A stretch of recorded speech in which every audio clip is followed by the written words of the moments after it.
अस्सलाम वालेकुम एवरीवन, कैसे हैं आप सब। आज की इस वीडियो में मैं आपको डीएनए के बारे में बताऊंगी, डीएनए का स्ट्रक्चर, डीएनए की हिस्ट्री, ठीक है। और इसके बारे में जितनी इन्फो है वो आपको मैं बताऊंगी, इसके फंक्शंस क्या हैं, ठीक है, ईटीसी ये सब कुछ हम इस वीडियो के अंदर डिस्कस करेंगे। वीडियो को स्टार्ट करने से पहले मेरे चैनल को सब्सक्राइब करें, अगर आपको वीडियो अच्छी लगे जिसको लाइक करें एंड शेयर करें।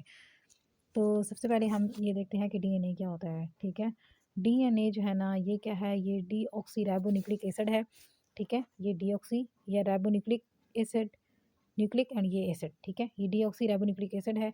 और इसमें क्या होता है, नाइट्रोजनस बेसिस प्रेजेंट होती हैं। ये डबल हेलिकल स्ट्रक्चर है, ये देखेंगे, ये इसका वन हेलिकल है, ठीक है, और ये इसका दूसरा हेलिकल है, ठीक है। और ये हेलिकल इसको क्यों बोलते हैं, क्योंकि ये देखेंगे इसने यूं ऐसे जो है ना वो टर्न बनाए हुए हैं, ठीक है, इस वजह से हम इसको बोलते हैं ये क्या है, ये हेलिकल जो है ना वो ये स्ट्रक्चर है, ठीक है। और इसमें जो है नाइट्रोजनस बेसिस होती हैं, ये एडेनिन थायमिन के साथ मिलके बनाती है बॉन्ड, ठीक है। और गवानीन जो है ना वो साइटोसिन के साथ मिलके बॉन्ड बना रही होती है, ठीक है। तो ये ओवरऑल जो है इसके बारे में है, ये इसका नॉर्मल स्ट्रक्चर है। उसके अलावा फर्दर इन्फॉर्मेशन वो नेक्स्ट हम इसमें बताएंगे। तो अभी जो है हम इसकी पहले हिस्ट्री चेक कर लेते हैं। हिस्ट्री में देखा जाए तो सबसे पहले जो है ना ये ग्रिफ्थ साइंटिस्ट था, ठीक है। उसने क्या किया था, वो डिजीज़ को चेक कर रहा था बैक्टीरिया के अंदर, तो तब उसने एक न्यूक्लिक एसिड जो था इसको डिस्कवर कर लिया था, ठीक है। इसके अलावा जो फ्रिंकलिन है इसका बहुत इंपॉर्टेंट रोल है। इसने क्या किया था, इसने एक्सरे जो है ना उसके थ्रू जो डीएनए है, ठीक है, उसका पूरा का पूरा स्ट्रक्चर बना लिया था। और ये जो वटसन एंड क्रिक है, ठीक है, इन्होंने उसका पूरे मॉडल के बारे में सारी इन्फॉर्मेशन जो है ना वो दे दी थी। तो इसके बाद जो है ये फ्रेडरिक फ्रेडरिक जो है ना, ठीक है, इसका काम बहुत ज़्यादा इम्पोर्टेंट है कि इसने क्या किया था, उसका एक पेशेंट आया था, ठीक है, उसकी जो बैंडेज थी उसके पास के अंदर उसको कुछ ना मतलब फास्फेट रिच कंपाउंड्स मिले थे, कुछ मटेरियल्स मिला था जिसको उसने निकलिन का नाम दे दिया था, और बाद में इसको न्यूक्लिक एसिड बोला गया, ठीक है। तो इसी तरह बोला गया कि जो प्रोटीन्स हैं, ठीक है, अगर प्रोटीन्स के अरेंजमेंट को चेक करना है तो आप न्यूक्लिक एसिड जो है ना इसके अरेंजमेंट को चेक कर लें, तो वहाँ पे भी आपको सारी इन्फॉर्मेशन है वो मिल जाएगी। अभी तो ये हमें सारा पता है कि कैसे, अगर हमारे पास प्रोटीन्स हों तो प्रोटीन से हम पता लगा सकते हैं कि मैसेंजर आरएनए कैसा था, मैसेंजर आरएनए से हम पता लगा सकते हैं कि डीएनए कैसा होगा, ठीक है, ये न्यूक्लिक एसिड जो है वो किस टाइप का होगा। तो इसने बताया था कि टोटल जो सब यूनिट्स हैं डीएनए के, ठीक है, वो 5 हैं। ये देखें, adenine, guanine, cytosine, uracil and thymine, ठीक है, ये सारे के सारे हैं। और जो विल्कन था, ठीक है, इसने एक्सरे, विल्कन एंड फ्रैंकलिन ये दोनों जो थे, इन दोनों ने ये एक्सरे जो है ना इनके मतलब उसके थ्रू उन्होंने डीएनए का जो स्ट्रक्चर था उसको डिस्कवर कर लिया था, ठीक है। और उन्होंने 3 डायमेंशन स्ट्रक्चर है वो दिया था। अब इनको क्या हुआ कि नोबेल प्राइज़ मिला है, ठीक है, ये इन दोनों को भी, ठीक है, वाटसन एंड क्रिक इन दोनों को भी मिला था, और विल्कन एंड फ्रैंकलिन इन दोनों को भी जो है वो नोबेल प्राइज़ मिला था, ठीक है। इन्होंने मतलब उसके स्ट्रक्चर के बारे में बता दिया था कि इनके जो टर्न के दरमियान जो डिस्टेंस होता है वो कितना है, या इनके पास जो है ना कौन सी मतलब हमारे पास ये जो आती हैं यूरासिल, एडेनिन, थायमिन, ठीक है, प्यूरिन एंड पैरामिडीन, ठीक है, इनका क्या स्ट्रक्चर है और ये कैसे बॉन्ड बना रही हैं, उस सब के बारे में इन्होंने इन्फॉर्मेशन दी थी। तो अभी हम सिंपल पहले न्यूक्लियोटाइड जो है उसका एक स्ट्रक्चर देख लेते हैं कि न्यूक्लियोटाइड कैसे बनती है। तो न्यूक्लियोटाइड के लिए ये देखें, सबसे पहले यहाँ पे लगती है एक बेस, ठीक है। अब यहाँ पे जो लगी हुई है ना ये एक प्यूरिन है, प्यूरिन के अंदर जो है डबल रिंग मौजूद होता है। इसके अलावा एक शुगर मॉलिक्यूल लगता है, ठीक है, और उसके साथ जो है फॉस्फेट ग्रुप लगता है। अब न्यूक्लिक एसिड जो है ना ये 2 तरह का है, ठीक है।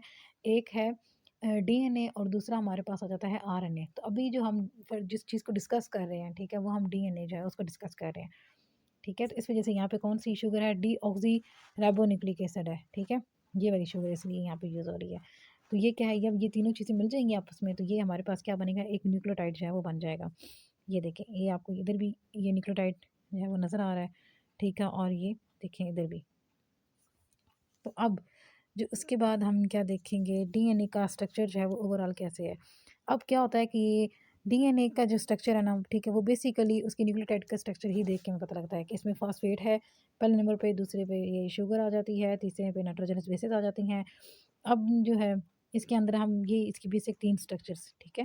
और फिर जो नाइट्रोजनस बेसेस होती हैं, ठीक है, ये भी 5 में आगे से डिवाइड हो जाती हैं, जिनमें से जो है ना यूरासिल, ठीक है, वो डीएनए के अंदर मौजूद नहीं होती, बल्कि जो यूरासिल है, ठीक है, ये आरएनए के अंदर मौजूद होती है। लेकिन इसके अलावा ये जो बाकी हमारे पास आ जाती हैं ये सारी चारों की चारों, ठीक है, ये सारी की सारी मौजूद होती हैं डीएनए में, ये adenine, guanine, cytosine and thymine, ठीक है।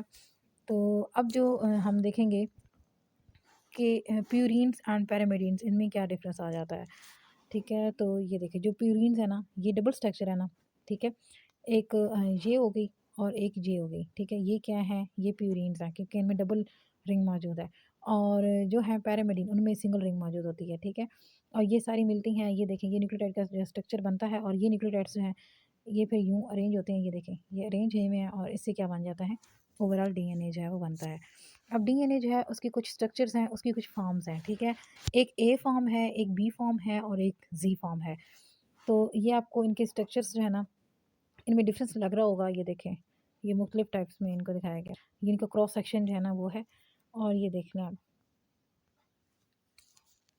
तो अभी हम इनके दरमियान जो बेसिक डिफरेंस है उसको डिस्कस करते हैं कि वो क्या है, ठीक है? तो सबसे पहले आप ये देख लें कि हेलिक्स के बारे में बताया गया, ठीक है? जो हेलिक्स है, जो एक है ना ए फॉर्म, ठीक है?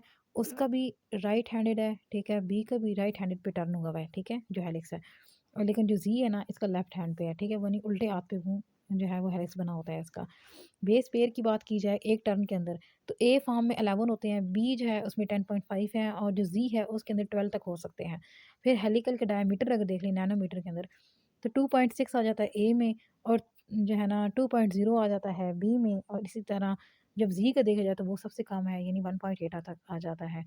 अब इसकी लेंथ जो है उसको चेक कर लें, तो 2.6 ए में आएगी, ठीक है? 3.4 जो है वो बी में आएगी, यानी बी जो होता है इसको नॉर्मल जो है ना वो समझा जाता है, ठीक है? जो नॉर्मल हम डीएनए जो स्टैंडर्ड के तौर पे लेते हैं ना, तो वो हम बी को लेते हैं।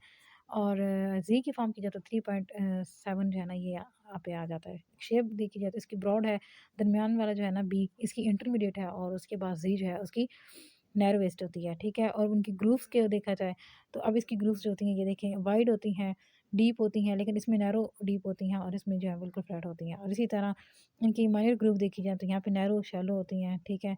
और यहाँ पे ये शैलो हैं, और ये जो है ना ये डीप है। तो अब हम देखेंगे इसके कुछ फंक्शंस के डीएनए जो है वो कौन से मतलब फंक्शंस परफॉर्म कर रहा है, और इसके फंक्शंस को मतलब करने में कौन इसकी हेल्प कर रहा है, ठीक है? तो इसकी हेल्पिंग जो फॉर्म है वो इसका क्या है, वो इसके न्यूक्लियोटाइड्स हैं, क्योंकि न्यूक्लियोटाइड्स जब मिलते हैं तो एक डीएनए मॉलिक्यूल जो है वो बन जाता है। तो अभी यहाँ पे जो मेन इसका है कि न्यूक्लियोटाइड्स जो होते हैं वो प्रीकर्सर्स होते हैं, ठीक है? वो छोटे स्मॉलर यूनिट्स हैं जो मिलते हैं, तो तब जाके हमारे पास कोई भी डीएनए या फिर कोई भी आरएनए जो है वो बनता है, ठीक है? तो इनका मेन मकसद क्या होता है, ये जेनेटिक इन्फॉर्मेशन को जो है ना वो स्टोर करके रखते हैं, ठीक है? और उसको ट्रांसफ़र भी कर देते हैं नेक्स्ट जनरेशन के अंदर। इसके अलावा यहाँ पे जितनी भी एनर्जी की प्रोडक्ट्स होती हैं, ठीक है? जितने भी डेरिवेटिव्स हैं एनर्जी के, चाहे वो जीटीपी है, एटीपी है, वो सारे हो गए, या एंजाइम्स हो गए, कोफैक्टर्स हो गए, कुछ भी है, कुछ भी उन सब के अबाउट जितनी भी इन्फॉर्मेशन होगी वो इनके अंदर स्टोर होती है, ठीक है? और इसके अलावा जो डीएनए होता है ये बहुत ज़्यादा स्टेबल है। इसमें कोडिंग और नॉन कोडिंग भी सीक्वेंस प्रेजेंट होते हैं। जो कोडिंग होते हैं ना, मतलब जो कोडिंग होंगे वो किसी न किसी प्रोटीन को कोड कर रहे होंगे, जो नॉन कोडिंग होंगे वो किसी प्रोटीन को कोड नहीं कर रहे होते हैं, ठीक है? और जो हमारे पास मतलब जीन होती है, ठीक है? हर जीन का कोई ना कोई एक स्पेसिफिक कोड जो है वो मौजूद होता है, जिसको हम जेनेटिक कोड भी कह रहे होते हैं। तो इसके अलावा अगर हम डीएनए जो है इसका फर्दर फंक्शंस देखते हैं, तो इसमें हम क्या देखते हैं कि ये बेसिक इसका मेन मकसद क्या है कि ये इन्फॉर्मेशन को कैरी करता है, ठीक है?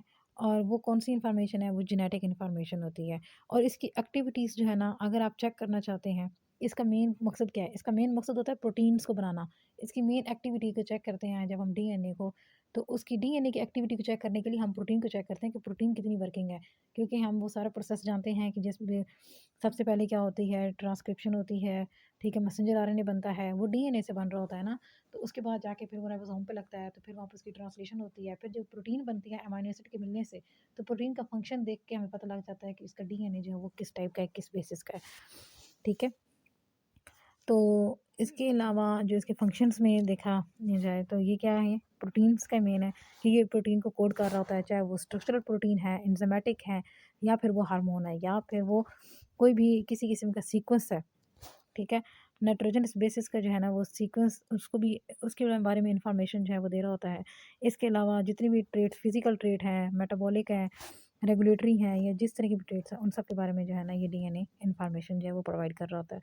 और अगर आपने इसकी इंफॉर्मेशन निकालनी हो डीएनए की, तो आप सिंपल प्रोटीन को चेक कर लें, तब भी आपके पास डीएनए